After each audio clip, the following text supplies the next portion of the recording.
Bisnis Law Pas FM bersama Dr. Ricardo Simanjuntak SH LLM.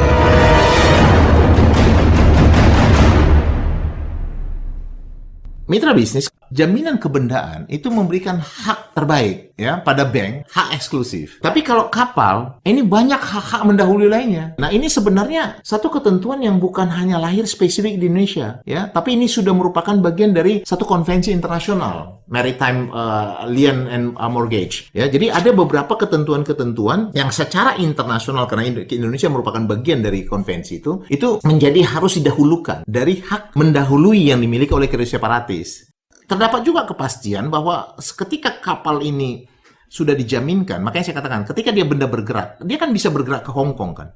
Kalau tanah kan nggak bisa bergerak, dia udah ada sini gitu. Nah, ketika dia kapal Indonesia sudah dijaminkan, kan dia kan kapal itu kan kebangsaannya kan ditandai dengan bendera, ya, di mana didaftarkan gitu. Nah, hipot itu akan mengikut kemana kapal itu pergi.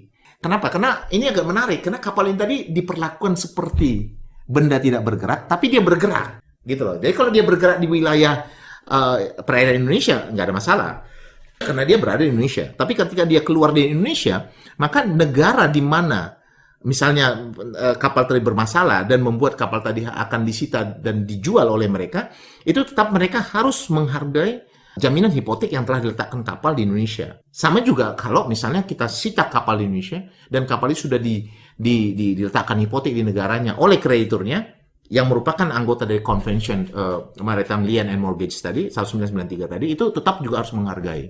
Jadi hanya menjadi negara-negara yang menjadi anggota.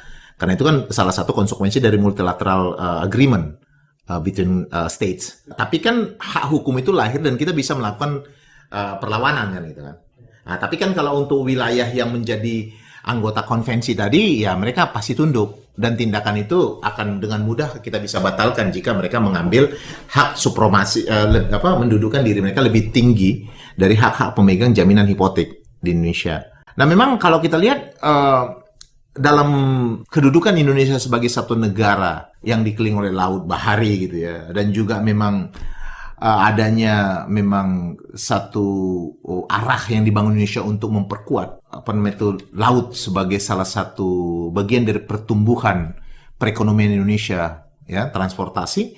Memang ini memberikan satu potensi ya bagi perusahaan-perusahaan pelayaran dan operator aktivitas laut, perkapalan, pembangunan kapal, fasilitas pengadaan kapal, ini menjadi bagian-bagian yang tumbuh berkembang di Indonesia, dan juga dia tumbuh menjadi bagian dari proses project financing, ya kan, baik dalam bentuk pinjaman ataupun investasi.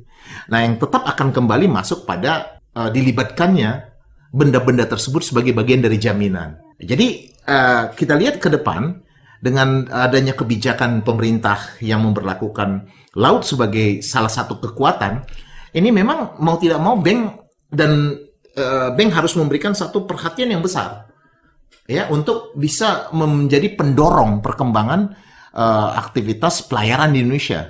Nah, untuk itu juga ketentuan hukum harus mengikuti dan memberikan satu kepastian kepada pemegang jaminan ya kan, untuk bisa memastikan bahwa jaminan kapal yang diperlakukan dalam hak kepemilikan setara dan dengan benda tidak bergerak terhadap kapal yang memiliki bobot tadi itu ya, itu dan ternyata dia memang bergerak, itu membuat memang ketentuan-ketentuan tadi harus lebih disempurnakan supaya bank tidak memiliki kekhawatiran.